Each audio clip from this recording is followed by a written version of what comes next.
तथा उसका वास्तविक लाभ प्राप्त करने के लिए पवित्र बाइबल में प्रमाण है कि प्रभु ने मनुष्य को अपना ही स्वरूप बनाया। 6 दिन में सृष्टि रचकर 7वें दिन विश्राम किया। कुरान शरीफ में प्रमाण है कि हजरत मोहम्मद को खुदा स्वयं कह रहे हैं कि मैंने तुम्हें उस परमात्मा की महिमा बताने के लिए भेजा है। वो परमात्मा कबीर है जिसने 6 दिन में सृष्टि रची तथा 7वें दिन तख्त पर जा विराजा। उसकी खबर किसी बाखबर से पूछकर तो देखो। कृपया अवश्य सुनिए जगत गुरु तत्वदर्शी संत रामपाल जी महाराज के अमृत वचन। पुण्यात्माओं, ये वो परमेश्वर है जो हमारे सब दुखों को दूर करते हैं। और पहले हम इनको भगवान नहीं मानते थे, इनको एक सिंपल साधारण सा एक भक्त या कवि की संज्ञा देकर के हम इनके चैप्टर को क्लोज कर दिया था। और अब ये चैप्टर इतना विस्तृत है कि ये इसकी महिमा हम गा ही नहीं सकते। परमात्मा के ज्ञान से हमें कैसे जानकारी हुई, जैसे हम काल ने इस कैसे रोक रखे है इस जेल में, अपनी कारागार में। ये इतना गंदा स्थान समझो सतलोक की तुलना में। जैसे अपने भारतवर्ष के जो अपराधी व्यक्ति के लोग, लुगाई होती थी, औरतें होती थी, उनको अंडोमान निकोबार काले पानी छोड़ आया करते थे और वहां पर कोई लॉ एंड ऑर्डर नहीं होता था। कोई कितना किसने सतावे, कितना दुख पड़े, ना कोई मकान ना कोई रहने का स्थान, तो वहां उनकी ब्रेन मट्टी हुआ करती थी और वापस नहीं आ सकते थे क्योंकि वो इतनी समुद्र के बीच में टापू है, कोई विधि नहीं, कोई साधन नहीं था उनके पास वापस आने का। तो वहां भूखे रहो, कोई किसी ने कुटे छेते बुंडा अच्छा काम करे, चाहे उन्हें जानते मारे, कितना तंग करो, वो बुरा हाल होता था। प्राकृतिक आपदाएं, रोग हो जाए, बीमारी हो जाए, कोई डॉक्टर वैद्य नहीं। तो हम उस सतलोक से यहाँ ऐसे गंदे लोक में आए हुए हैं, इस काल के लोक में, जैसे इंडोमान निकोबार में पहुंच जाते थे। वापस जाया ना जा, कोई विधि नहीं होती थी। तो अब परमात्मा ने हमें साधन दिया है, विधि बताई है कि तुम गलती करके दोषी होकर यहाँ आए हो, तुम अपने आप को सुधार लो, तुम्हें फिर वहीं ले चलता हूं जहाँ तुम सुखी रहते। तो यहां हम कैसे फंस गए, इस जेल को अपना घर मान लिया, जब ये पता है कि हम यहाँ रह नहीं सकते और ये हमारा स्थायी स्थान नहीं है। तो इस काल ने हमें क्यों कर बांध रखा है। एक बंदर पकड़निया होता है, बंदर पकड़ने वाला, वो कैसे, तो उसमें वो चने डाल देता है, 1 किलो आधा किलो चने उसमें उस पात्र में डाल देता है गुगड़े, और कुछ आसपास उसके बखेर देता है और दूर जा बैठता है एक तरफ। अब बंदर देखता है इधर उधर, उसको दिखते हैं कि बाहर चने पड़े हैं। वो चने खाने के चक्कर में, लालच में वहां आ जाता है जहां पर उसने वो जाल फैला रखा होता है। अब वो बंदर फिर उसमें झांक कर देखता है उस बीड़े मुंह के पात्र में, तो उसमें देखा तो घने चने पड़े। तो वो हाथ ने जबरदस्ती फंसा दिया उसमें और उसमें हाथ डालकर मुट्ठी भर लेता है, फिर भागने की सोचता है। अब वो मुट्ठी भरने के बाद उसका हाथ हट गया, वो खुल नहीं रहा, बाहर नहीं आ रहा, मुट्ठी वो खोल नहीं। इतनी अकल कोई ना कि तू मुट्ठी खोल दे, इस चना ने छोड़ दे, वो लालच छूटा नहीं उस पर कति, उसके बस की बात नहीं कि वो मुट्ठी खोल दे, नहीं खोल सकता बंदर। अब वो उधर से मुट्ठी खोलता नहीं, हाथ उसका फंस गया है, चिल्लावे है, रोए है, टट्टी करे, पेशाब करे, वो मुट्ठी ना खोलता, वो खोल नहीं सकता। उस बंदर पकड़ने वाले को पता है उसकी बुद्धि का कि इसमें इतनी अकल सही कोई ना कि मुट्ठी खोल दे। तो ऐसे ही एक बंदर पकड़ने वाले ने यो जादू अपना जंतर चला रखा था। एक भगवान आत्मा दयालु आ गया, उसको पता था कि ये बंदर पकड़ने वाला इसको फिर नाना नाच नचाएगा, कितना सासू का कतवा होगा, कितना टीड़ पैर का दिखाओगा, यानी अपनी रोजी रोटी कमाने के लिए इस बंदर को ट्रेनिंग दे करके ये करेगा। उसने क्या किया, एक वो केले ले रहा था, वो एक केला उस बंदर के तरफ दिखा कर नो और इतनी दूरी पर डाल दिया कि उसका मुश्किल से हाथ पहुंचे। अब बंदर ने वो रोना तो छोड़ दिया, वो केले पर ध्यान टेक गया उसका। अब जब केला उठाने की चेष्टा की तो वो मुट्ठी खुल गई, थोड़ी सी ढीली होगी, वो चने खुड़क दे ही नीचे गिर गए। अब उसने बंदर ने पूरे जोर से फिर केड़ा उठाने की चेष्टा की, वो हाथ निकल गया और लेकर केड़ा भाग गया। तो अपने को ये मोह ममता के चिन्ह दे रखे, थोड़े से आपके या तेरी कोठी या तेरी कार या तेरी बेटी या तेरा बेटा है या तेरी जमीन या मुट्ठी भर रहे हम आप पर, फिर रो हाय मर गए, हाय दुखी हो गए, हाय हमें ये कष्ट हो रहा है, हमारी जन्म मृत्यु क्यों ना छूटती। परमात्मा दयालु है, उन्होंने ये राम नाम का सत्संग का केड़ा गिर दिया तुम्हारे आगे। एक बार मुट्ठी छूटन लागी थारी, थोड़े बहुत समय आपको परमात्मा का यू केड़ा खाने को मिल जाएगा और इस ले को केड़े को भाग जाएंगे अपन सतलोक में, फिर इसके छोड़ जाएंगे चने को यहीं पर। बोलो सतगुरुदेव की जय।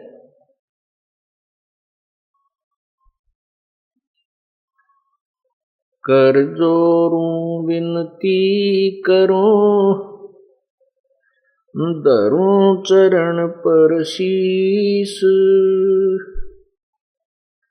गुरु राम देवानंद जी महाराज ने दिया नाम बख्शीश। कोटि कोटि सिजदा करूं, कोटि कोटि प्रणाम, चरण कमल में राखियो मैं, बांदी जाम गुलाम। अब गुण किए तो बहुत किए, करत न मानी आर, बावे बंदा बख्श दियो,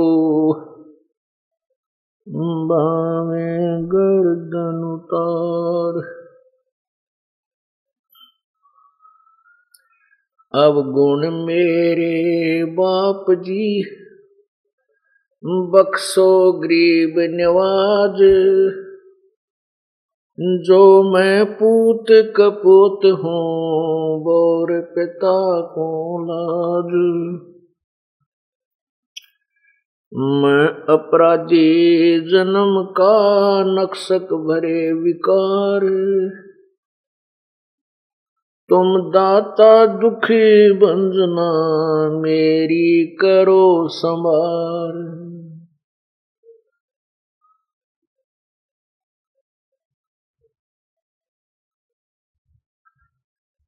गुरु जी तुम ना भूलियो, चाहे लाख लोग मिल जाएं, हमसे तुमको बहुत हैं, तुमसे हमको नहीं।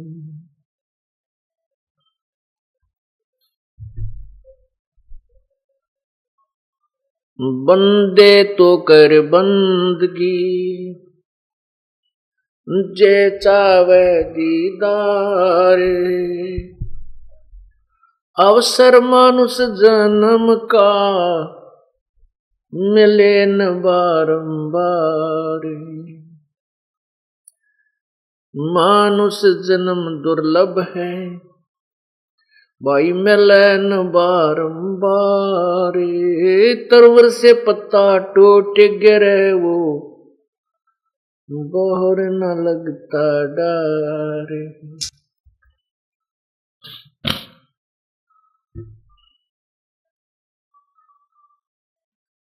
लूट सको तो लूटियो, राम नाम की लूट, पीछे फिर पछताओगे प्राण जाएंगे छूट।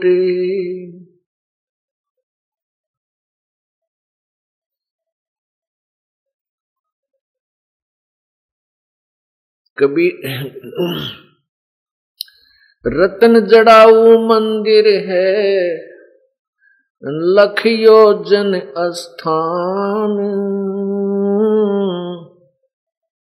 साकट सगाना बैठियो चाहे हो इंद्र समान।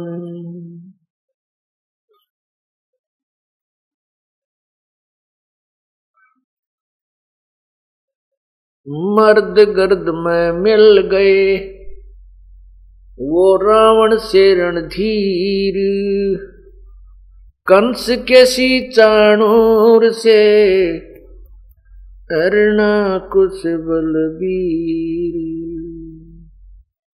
तेरी क्या बुनियाद है,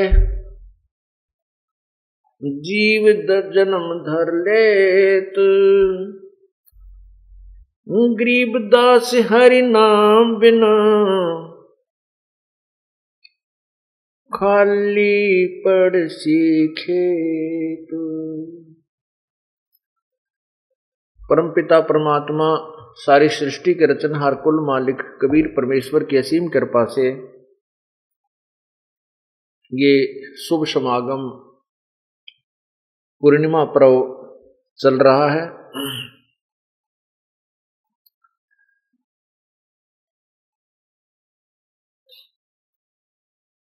परमात्मा की असीम कृपा से ही पुण्यात्माएं सत्संग का लाभ उठा सकते हैं। जिन पुण्यात्माओं को रह रहकर परमेश्वर के चरणों में आने का सुअवसर प्राप्त हो रहा है, उनके ऊपर परमात्मा विशेष प्रसन्न है।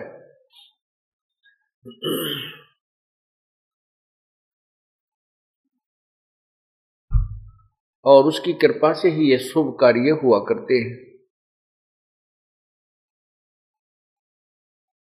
सत्संग में आने से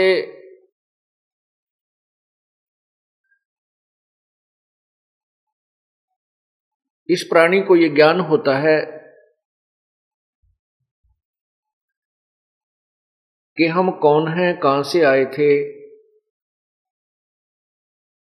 और हम ये जन्म और मृत्यु को बार बार प्राप्त हो रहे हैं, इसका उद्देश्य क्या है।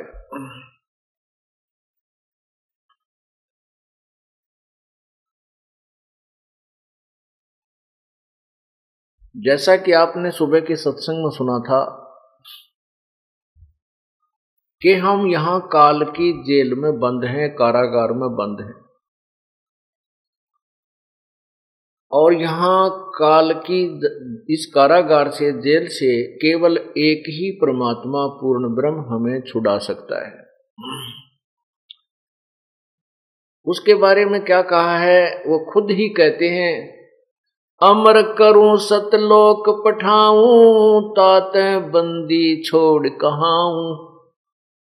हम परमात्मा कबीर जी को बंदी छोड़ कहते हैं। वो बंदी छोड़ की डेफिनेशन, परिभाषा स्वयं ही बता रहे हैं कि मैं बंदी छोड़ किस लिए कहलाता हूं। अमर करूं सतलोक पठाऊं, ताते बंदी छोड़ कहाऊं।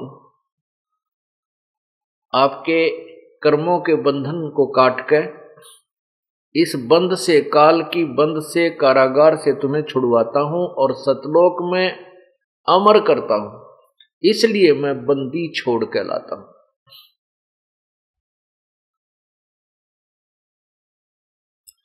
इसके अतिरिक्त कौन कौन कैसे कैसे भ्रम भटक रहे हैं, उसके विषय में बता रहे हैं।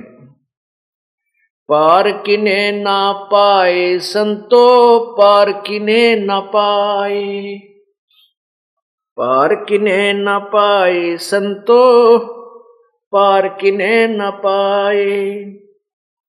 युग 36 रीत न जानी, ये ब्रह्मा कमल भुलाए संतो, पार किने न पाए। 4 अंड ब्रह्मांड रचाने, कूरम धौल धराए, कच्छ मच्छ शेषा नारायण, सैंस मुखी पद गाए।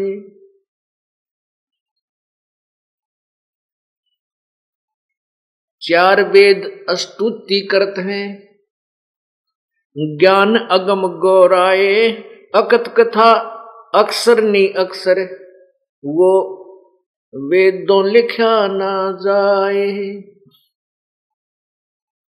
सुरत नृत से अगम अगोचर, मन बुद्धि हैरत खाए, ज्ञान ध्यान से अधिक परेरा, क्या गाऊं राम राय।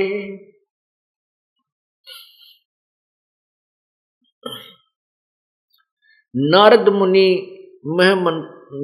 मुनि गुणी में मनता वो नर से नार बनाए, एक पलक परिपूर्ण साहेब पूत बहतर जाए।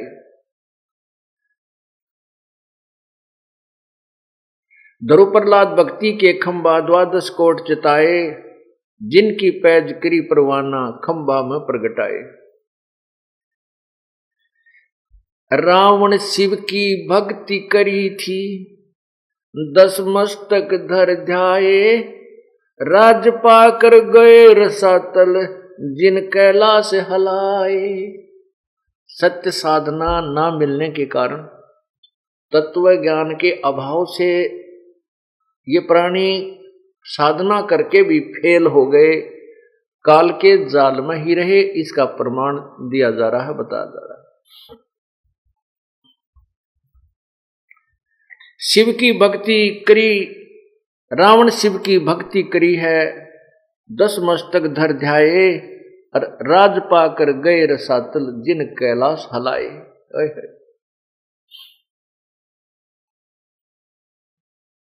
बलि को यज्ञ मेघ पुराजी, 52 द्वारे आए, 3 लोग त्रिपेंड करिए, जिन ऐसे चरण बढ़ाए। पंच बरतारी की पत राखी, सीता कलंक लगाए, अंत चीर चिंतामणि साहेब, चिंतामणि की ने शोभा कही ना जाए।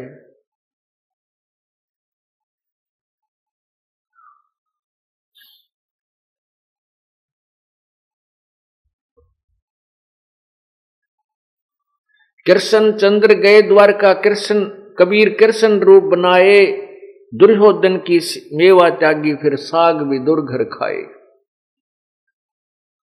शंख बजाने कृष्ण सेवा, सुपच रूप धर धाये, पांडव युग में कबीर जगत गुरु, वो 33 कोट हराए। बाजा शंख स्वर्ग में सुनिया, अनहद नाद बजाए, तैमूर लंक की एक रोटी, रुचि रुचि भोग लगाए, सदना जात कसाई उदरे, पारासर ध्यान डिगाए। तपिया का तप दूर किया है, लोधिया के गला बंधाए, नरसिल्ला की हुंडी झाली, वो सांवल सा कहाए। नामदेव की छान छिवाई, देवल फेर दिखाए, पातशाह को परचा लेना, बच्चा गूंजवाए। दामन गीर पीर तुम आगे, महलों अगन लगाए। कबीर की गति कोई न जाने, वो केसो नाम धराए। 9 लाख बोडी काशी आई, आप कबीर भर ल्याए। अति सार चले साधु के, फिर सिकलात उठाए। पीपा परचय साहेब भेंटे, चंदोवा दिया बुझाए।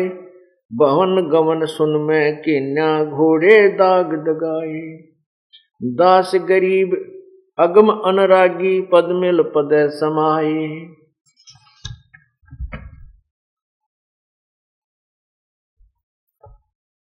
अब इसमें क्या बताया है कि पूर्ण परमात्मा की यथार्थ साधना न करने से कैसे कैसे इंसान साधक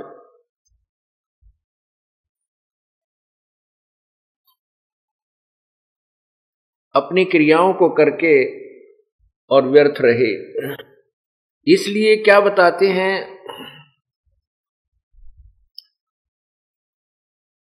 सतगुरु सौदा कर वो नहीं बाद जात है। बाद का अर्थ होता व्यर्थ। पूर्ण परमात्मा की भक्ति के लिए सतगुरु के साथ ही अपना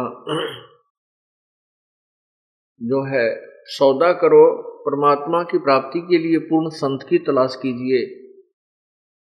उसके विषय में बता रहे हैं, जिन तेरा पिंड प्राण बनाया, उस साहिब से डरवो। अजपा जाप जपो मन बोरे, जम किंकर से लड़वो। सुख दे कू 84 भुगती, बिना पजावे खरवो। तेरी क्या बुनियाद पुरानी, तू पेंडा पंथ पकड़वो। नर से नार किए नारद मुनि, अवगत बाजी गर्वो। शिव की संख कल्पना मिट्टी, भस्मा गिर लिया छरवो। अंत चीर चिंतामणि किन्ने, द्रौपदी पीतांबर वो। दुशासन का मान मुआ है, उद्बुद्ध देख लहर वो। अजामेल गण का कहला रह गई अयोध्या तरवो। वाल्मीकि का शंख बजाया जहां द्वादश कोट विपर्वो हो। केसो नाम कबीर के आए 9 लाख बॉडी भरवो। काशी धाम कबीर कल्पना गई विपर सब टरवो हो। गगन मंडल के मध्य महल है जहां मूरत अजर अमर वो। दास गरीब कबीर साहेब मिले परम पदी हर वो।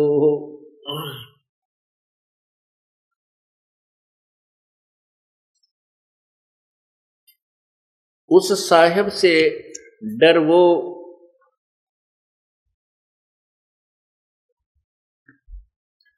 जिन तेरा पिंड प्राण बनाया, उस साहेब से डर वो।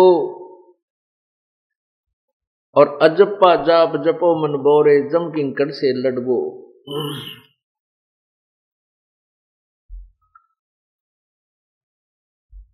सुखदे को 84 भुगती बना पजावे खरवो। और तेरी क्या बुनियाद प्राणी, तू पंडा पंथ पकड़वो।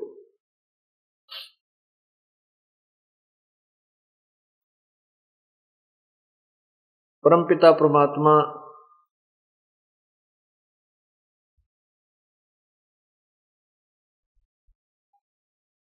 आत्म कल्याण का मार्ग बता रहे हैं, हमें समझाने की चेष्टा कर रहे हैं कि जिस परमेश्वर ने, जिस पूर्ण परमात्मा ने आपको ये सुंदर शरीर दिया, उस परमात्मा से डर और उस परमात्मा से डर के परमात्मा की भक्ति करो।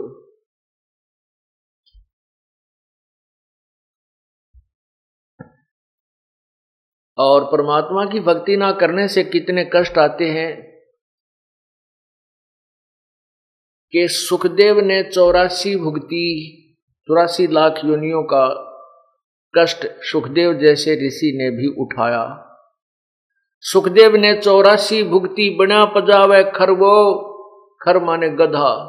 और तेरी क्या बुनियाद प्राणी, तो पेंडा पंथ पकड़वो। नर से नार किए नारद मुनि अवगत बाजी गर्वो। शिव की संख कल्पना मेटी भस्मा गिर लिया छरवो। अंत चीर चिंतामणि किन रोपती पीतांबर वो। और दुशासन का मान मुआ है, उद्बुद्ध देख लहर वो। अब पुण्यात्माओं को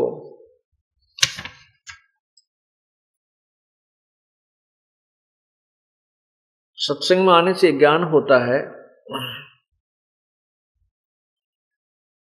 कि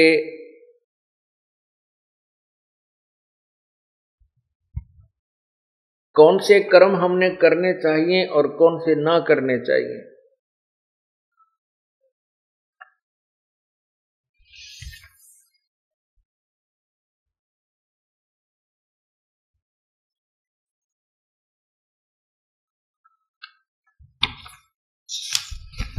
जब तक हम सत्संग में नहीं आते तो अपने जो भी क्रियाएं हम कर रहे होते हैं उसी को सही मानते हैं।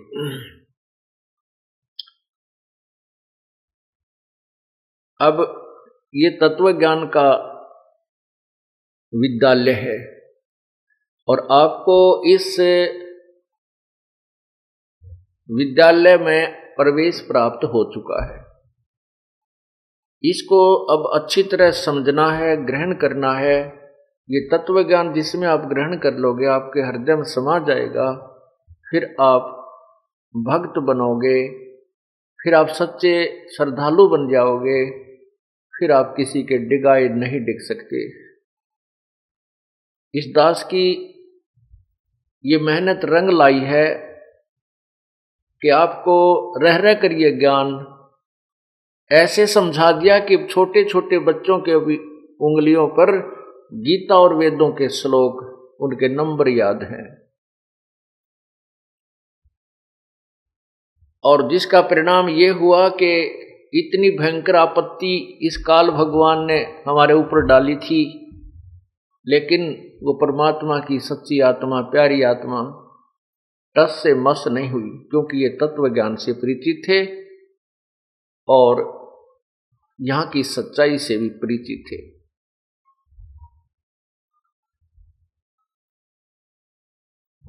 अब जैसे हम भक्ति भी करते हैं और उस भक्ति से कोई लाभ होना नहीं, उसके करने का कोई फायदा नहीं, नो यूज एट ऑल, उसका कोई फायदा नहीं, किसी कीमत पर भी उसका कोई लाभ नहीं। चाहे कितनी ही श्रद्धा, कितनी ही कुर्बानी कर ले।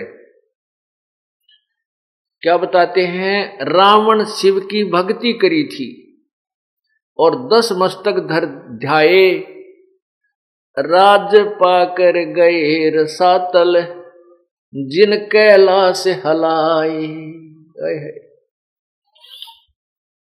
कि साधना भी की और वो भी यूजलेस, उसके करने का कोई फायदा नहीं। गीता जी अध्याय नंबर 16 श्लोक 23 में कहा है कि शास्त्र विधि को त्याग कर जो मनमानी पूजाएं करते हैं, मनमाना आचरण करते हैं, उनको कोई लाभ नहीं होता, ना उनकी गति होती है और न ही उनको कोई सुख होता है, ना कार्य सिद्ध होता है, ना उनको सिद्धि प्राप्त होती है।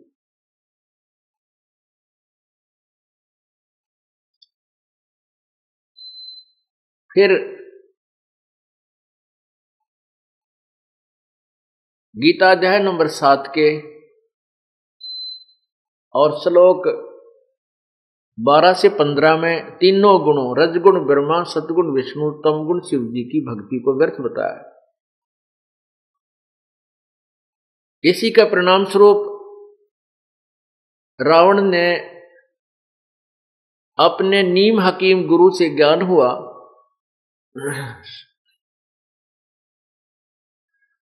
कि शिव ही पूजा के योग्य है और शिव ही सर्वशक्तिमान है, शिव की पूजा से ही मोक्ष होता है।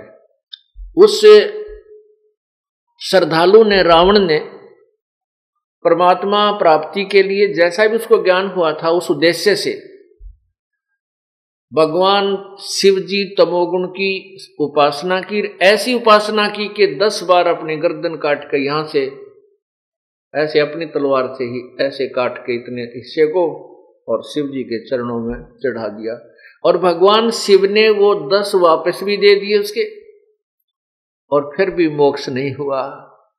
यदि उन श्रद्धालुओं को ये तत्व ज्ञान प्राप्त हो जाता तो ये डरे नहीं ढोते, लंका को सोने की बनाने में नहीं लगा रहता रावण, और ना ही ये कुक्रम करता कि सीता जी को का अपहरण भी नहीं करता।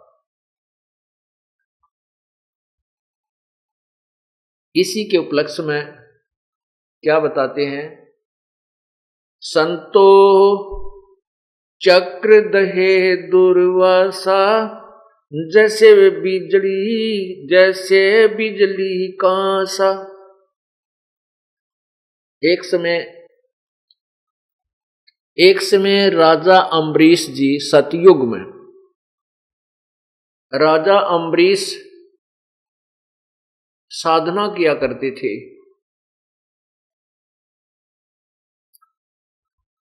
और वो भगवान विष्णु के उपासक थे। जैसा भी उनके गुरुदेव ने बताया था, उस आधार से वो भगवान विष्णु की साधना कर रहे थे। एक दिन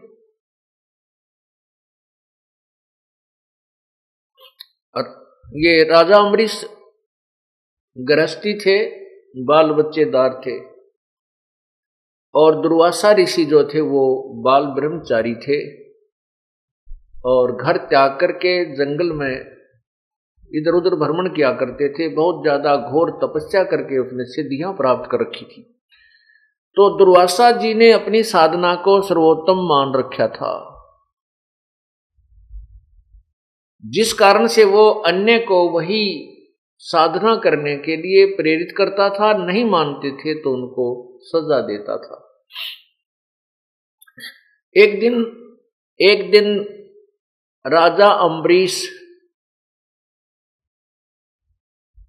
अपनी साधना कर रहा था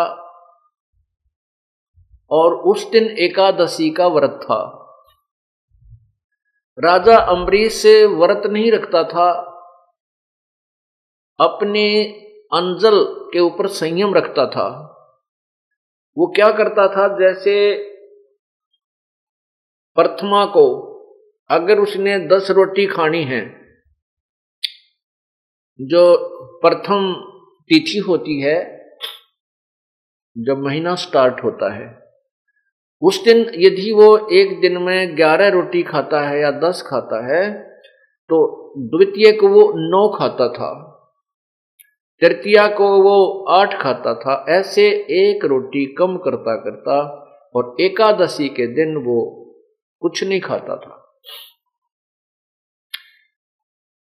अब वो व्रत वैसे तो भक्ति मार्ग में ऐसा नहीं है, लेकिन उसने अपनी सूझबूझ से, जैसे गुरुजी ने बताया, वो कर रहा था और साथ में विष्णु जी की साधना भी करता था।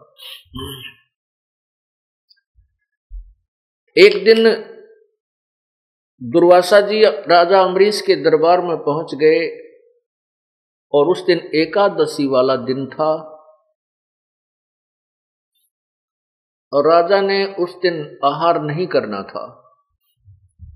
दुर्वासा जी वहां पहुंचे तो राजा ने दुर्वासा जी के लिए भोजन की प्रार्थना की कि आहार, आपका भोजन तैयार है। दुर्वासा जी ने कहा, मैं खाना खा के आता हूं ना, वो स्नान करके आता हूं, बाद में भोग लगाऊंगा, बाद में आहार करूंगा। उनको स्नान करने में, गंगा दरिया पर गए, स्नान करने में देरी लगी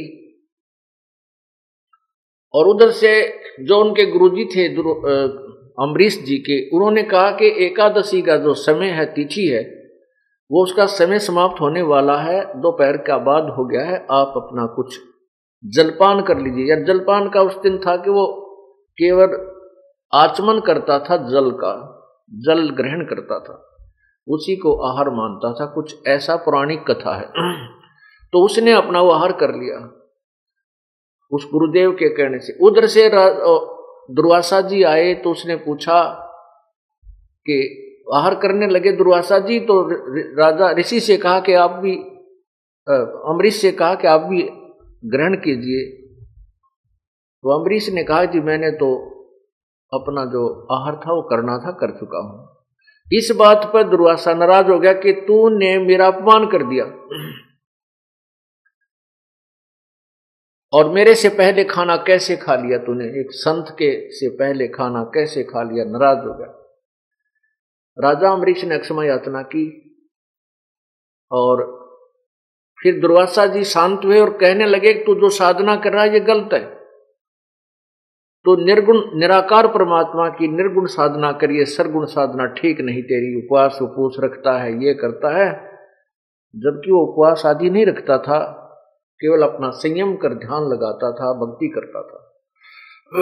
तो राजा अम्बरीश ने कहा, ठीक है रिसीवर, जो आपकी आज्ञा। वो नहीं चाहते कि दुर्वासा नाराज हो और नाराज होकर के ये श्राप दे देता है। अब अम्बरीश ने के क्या पता था ये फिर बिजली आ गिरेगी।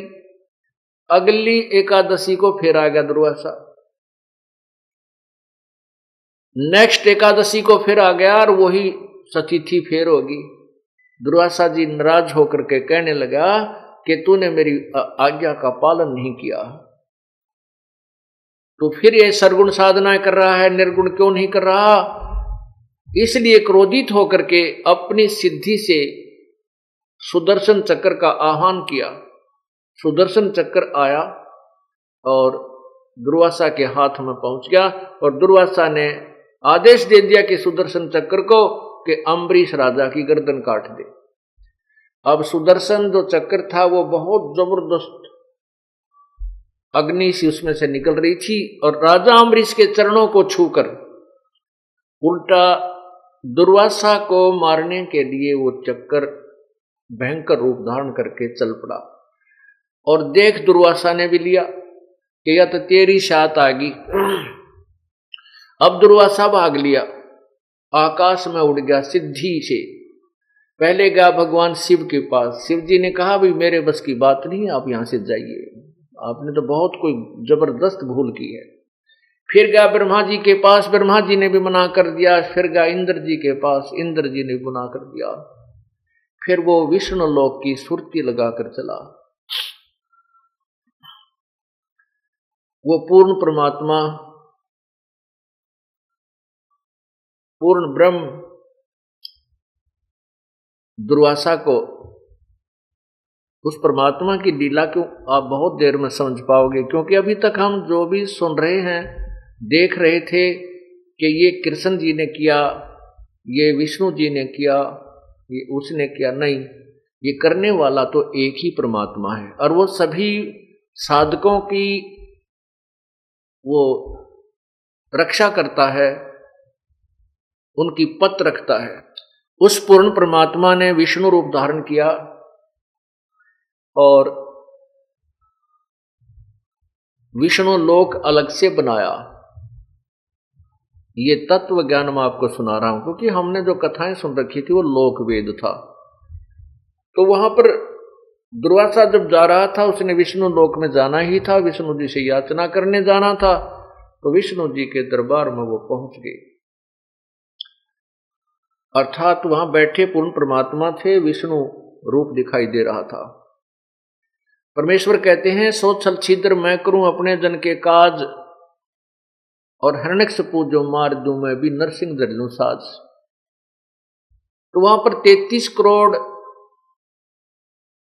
देवता बैठे थे, 88,000 ऋषि विद्यमान थे, दरबार लगा हुआ था। दुर्वासा जी इतने भयभीत थे कि जरा सी भी देरी होगी तो ये सुदर्शन चक्र तुझे मार डालेगा। पीछे देख रहा है और भाग रहा है, पीछे देख रहा का बहुत स्पीड खींच रहा है। जब दरबार में बढ़ा तो एकदम सभी की दृष्टि पड़ी कि दुर्वासा जी की ये हालत कैसे होगी। ये तो बहुत जबरदस्त तोब है, इसके सामने तो सभी कांपते थे, आज ये कैसे डरकर भागा हुआ है। तो सामने देखा तो चक्र सुदर्शन भी उसके पीछे पीछे आ रहा है। पूर्ण परमात्मा विष्णु रूप में विद्यमान थे, और उस पूर्ण परमात्मा के सामने सुदर्शन चक्र 10 कदम दूर यानी 50 फुट की दूरी पर ऐसे खड़ा हो गया, और ये लपटें ऐसे निकल रही थी। और दुर्वासा जी एक बार सुदर्शन चक्र को देख रहा था, दूसरी ओर विष्णु रूप में विराजमान परमात्मा को बंदगी कर रहा था, प्रार्थना कर रहा था कि मुझे बख्श दो।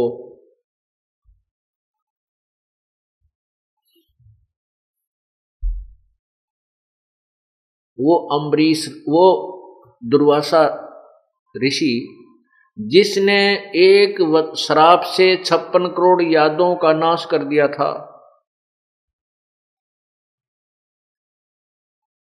और आज वो स्वयं अपनी जान बचाने के लिए गिड़गिड़ा रहा है। तब भगवान ने कहा, उस पूर्ण परमात्मा ने कहा कि ऋषि जी आपने क्या गुस्ताखी की है, सुदर्शन चक्र आपके ऊपर इतना उग्र रूप कैसे धारण कर रहा है, कैसे उग्र हुआ।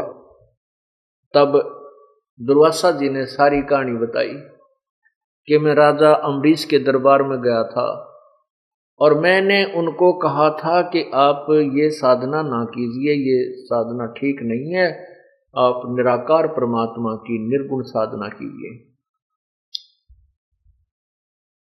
और मैंने उनके ऊपर सुदर्शन चक्र छोड़ दिया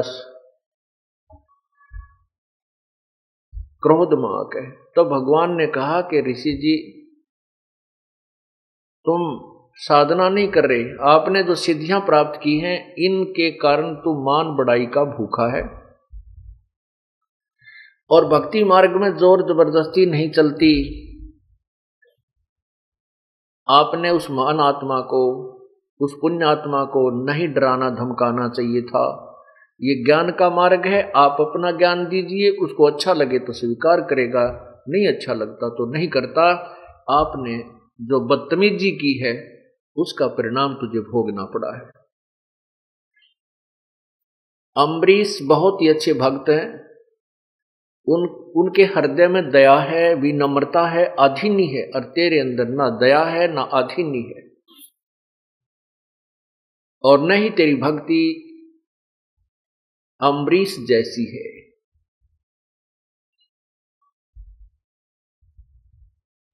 तो फिर क्या कहा कि आप वापस जाइए, राजा अम्बरीश के चरणों में शीश रगड़िए और वो कृपा करेंगे तो तेरी जान बचेगी, अन्यथा नहीं। अब मरता क्या नहीं करता है।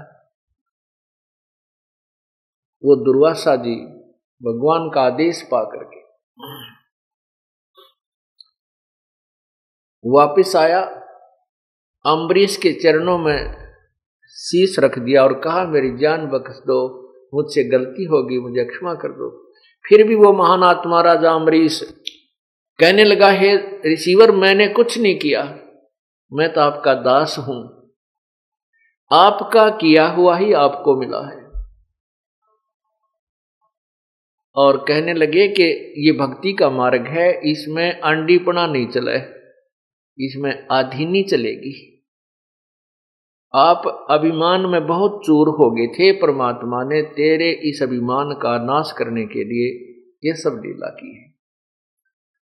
तो पुण्यात्मा, अब विचार करना हम कहाँ ले जाना चाहते हैं इस पूरी कहानी को।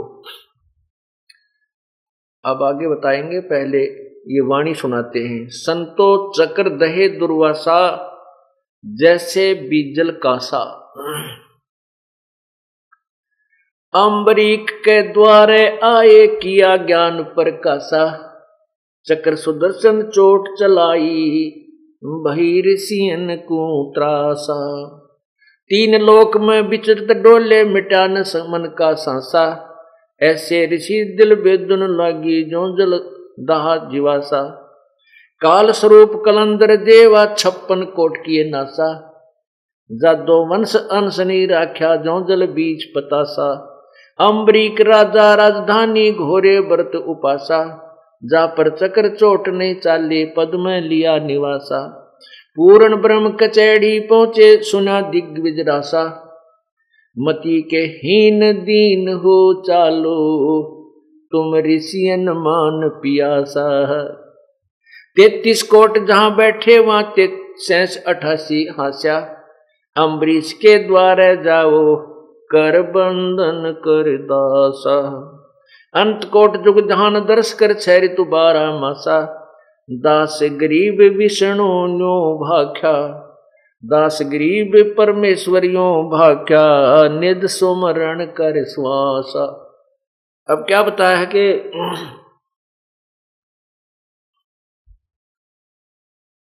पूर्ण ब्रह्म कचैड़ी पहुंचे, फिर सुना दिग्विज रासा, और परमात्मा ने बोले उस दुर्वासा जी को, मति के हीन दीन हो चालो तुम ऋषियन मान पियासा, कि ऋषि जी तेरे अंदर भक्ति नहीं है, तू तो मान बढ़ाई का प्यासा है, तूने मान बढ़ाई की भूख है, तू भक्ति के निकट भी नहीं है। और हे मति के हीन मंदबुद्धि के व्यक्ति, दीन हो चालो, भक्ति में आधीनी सर्वप्रथम है, आधीनी के पास है ये पूर्ण ब्रह्म दयाल, मान बढ़ाई मारियो बेअदबी सिर काले। फिर क्या बताते हैं कि 33 कोट जहां ऋषि बैठे, 33 कोट जहां देवा बैठे 88 हास्या, 33 करोड़ देवता बैठे नजर आ रहे थे और 88,000 वो ऋषि। जब दुर्वासा की ये दुर्गति देखी तो कहते हुए 88,000 ऋषि भी खूब जोर से हंसे, उसका जुलूस निकल रहा था राजा अम्बरीश के कारण दुर्वासा जी का। अम्बरीश के द्वारे जाओ कर बंधन कर दासा, राजा अम्बरीश के द्वारा जाके उसको हाथ जोड़कर आधीनी के से याचना कर, तब तेरी जान बख्शेगा। अंत कोट जुग ध्यान दर्श कर 6 ऋतु 12 मासा, कहते थे कितने युगांती तू साधना कर ले और कितने कठिन से कठिन भक्ति कर ले, लेकिन उस सत्य साधना के बिना तेरा छुटकारा नहीं। दास गरीब प्रभु यो भाख्या, ऐसे कहा निज सुमरण कर श्वासा, कि वो निज सुमरण यथार्थ भक्ति सत्य नाम का श्वासों के द्वारा सिमरण कर, जब तेरा कल्याण होगा। और नहीं तो कितने अनंत करोड़ युग तक तू भक्ति अन्य साधना करता रहे, तेरा मोक्ष नहीं है। अपने आत्मा अब यहां दुर्वासा जैसी तोब भी राजा अम्बरीश के दरबार में नतमस्तक हो गई। इससे सिद्ध है कि अम्बरीश राजा जो था वो विष्णु यहाँ के जो साधना है तीन लोक की, वो बहुत ही अच्छा साधक था। और फिर क्या होता है, अब तत्व ज्ञान इसका निर्णय करेगा। राजा अम्बरीश वो साधना करके सतयुग में, त्रेता युग में, उसमें फिर अपने स्वर्ग में गया, महास्वर्ग में गया, ब्रह्मलोक में गया, वहां सब साधनाएं अपनी खत्म करके विष्णु लोक आदि में वो फिर दोबारा जन्म को प्राप्त हुआ। वही राजा अम्बरीश त्रेता युग में राजा जनक हुए, और राजा जनक के रूप में जब वो थे तो सुखदेव जैसे ऋषि ने भी उनको गुरु धारण किया, गुरु बनाया। और तब सुखदेव ऋषि जी विष्णु लोक में पहुंचे, स्वर्ग प्राप्त हुआ। अब इस काल का कैसा भयंकर जाल है। अब वही राजा जनक अपने यहां साधना बहुत करता था, यज्ञ भी बहुत करता था, अपने पुण्य के परिणाम स्वरूप स्वर्ग पहुंचा, विष्णु जी के लोक पहुंच गया। वहां अपने पुण्यों को फिर खत्म करके वो कलयुग के अंदर श्री नानक जी रूप में अवतरित हुए, जन्म हुआ। और नानक जी के रूप में जब वही पुण्यात्मा राजा अम्बरीश वाली यहां जन्म हुआ था, तो उस समय पूर्ण परमात्मा कबीर देव, कबीर प्रभु उनको बेई नदी पर मिले थे। और श्री नानक जी को नदी में डूबने का बहाना करके सतलोक लेकर गए थे। सचखंड में जाकर के उस वास्तविक प्रभु यानी अपने ही स्वरूप से परिचित कराया था। उसके बाद राजा अम्बरीश वाली वही आत्मा श्री नानक जी के रूप में प्रभु की शरण में आई और सत साधना की, सतनाम का जाप किया, तब उनका छुटकारा हुआ। अब देखना, पुण्यात्माओं, जो साधना हम करते हैं वो साधना वही होनी चाहिए जिससे हमारा मोक्ष हो। अन्यथा जैसा आप कर्म कर रहे हो वैसा फल तो मिले ही मिलेगा, लेकिन उसका कोई लाभ नहीं। जैसे कोटि जन्म तोय भर मत होगे, कुछ ना हाथ लग्या रे, कुकर सुकर खरबया बोरे, कौआ हंस बुगारे। कोटि जन्म तू राजा की, ना मिटी न मन की आशा, भिक्षुक होकर दर दर घूम लिया, ये मिला न निर्गुण रासा। इंद्र कुबेर ईश की पदवी, ब्रह्मा वरुण धर्म राया, विष्णुनाथ के लोक को जाके फिर भी उल्टा आया।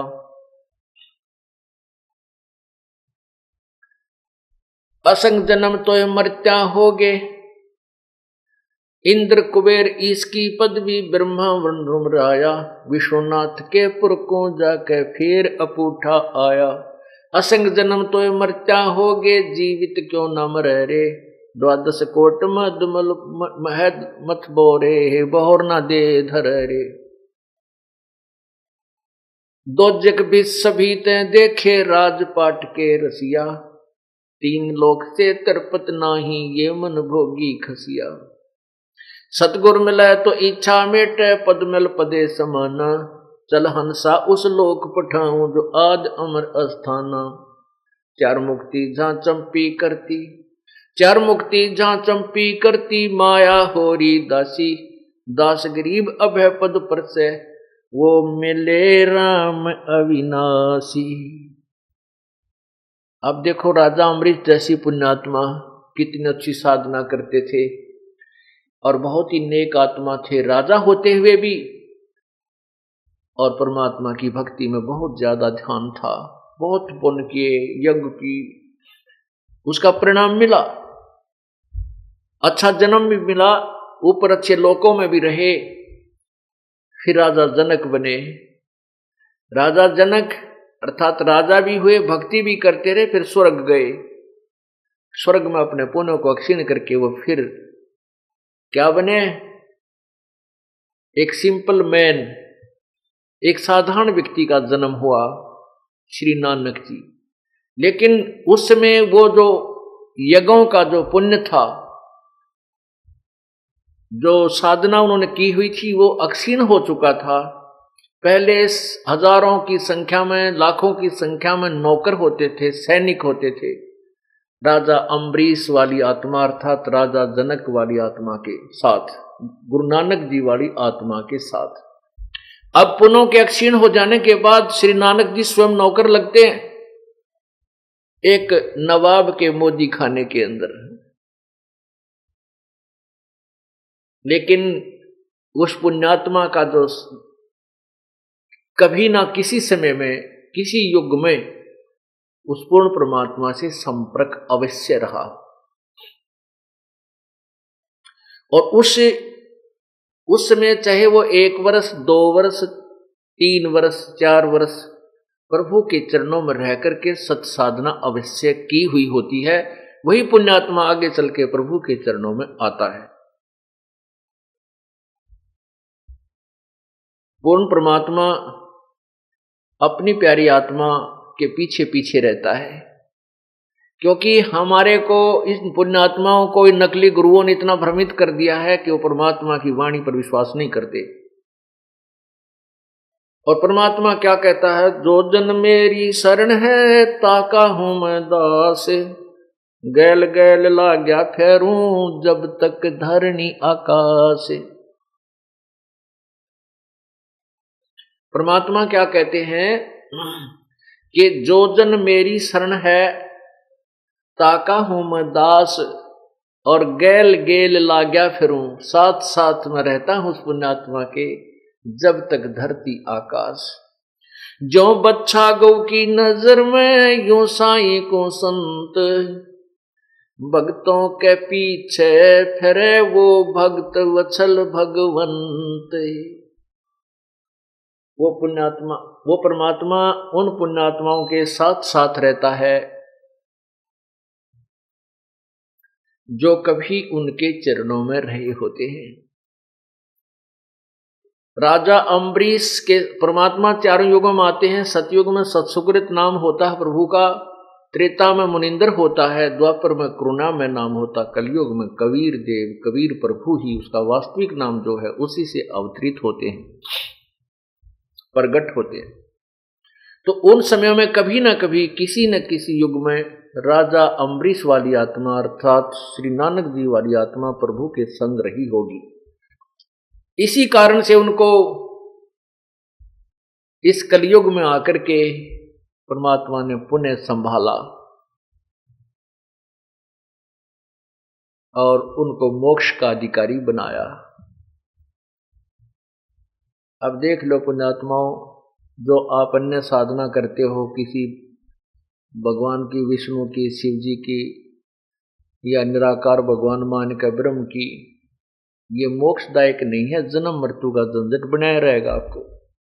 तो इनको करो चाहे ना करो, ये तत्व ज्ञान के बाद ये करने को आपका दिल करेगा ही नहीं। क्यों नहीं करेगा? कहते कोट जन्म तन ब्रह्मत हो गए, कुछ ना हाथ लग गया रे। राजा अम्बरीश होते हुए वो पुण्यात्मा कितने सतयुग में फिर राजा।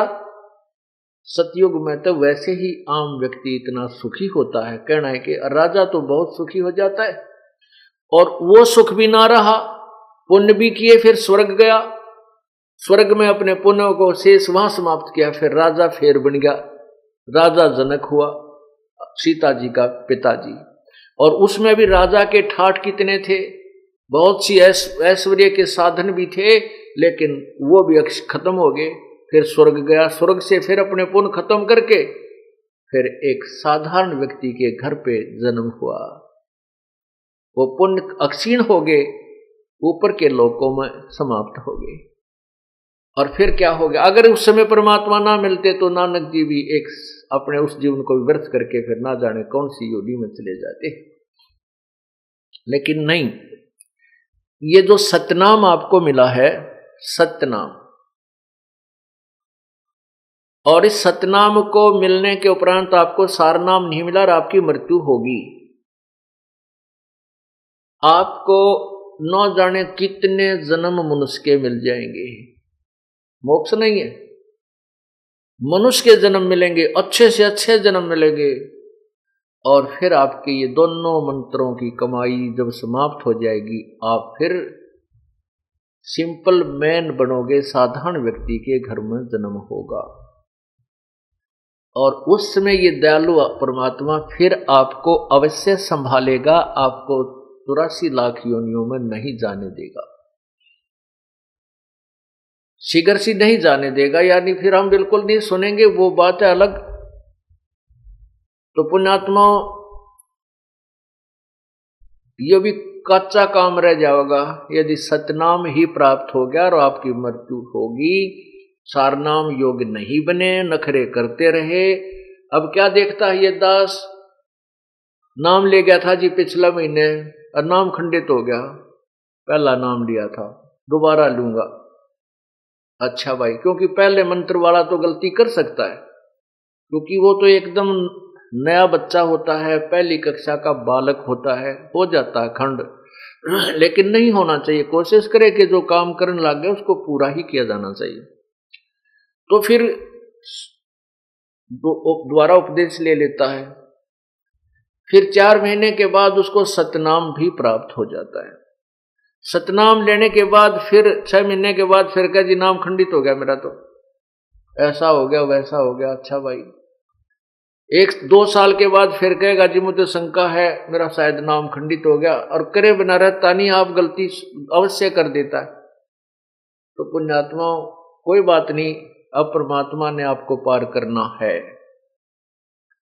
ये अब बैन उठ गया है, कलयुग में ये समय आ गया है कि सभी प्राणी जो इस तत्व ज्ञान को ग्रहण करके इस मार्ग पर लग जाएंगे, सभी पार हो जाएंगे। लेकिन पार होंगे वो जो बार बार ये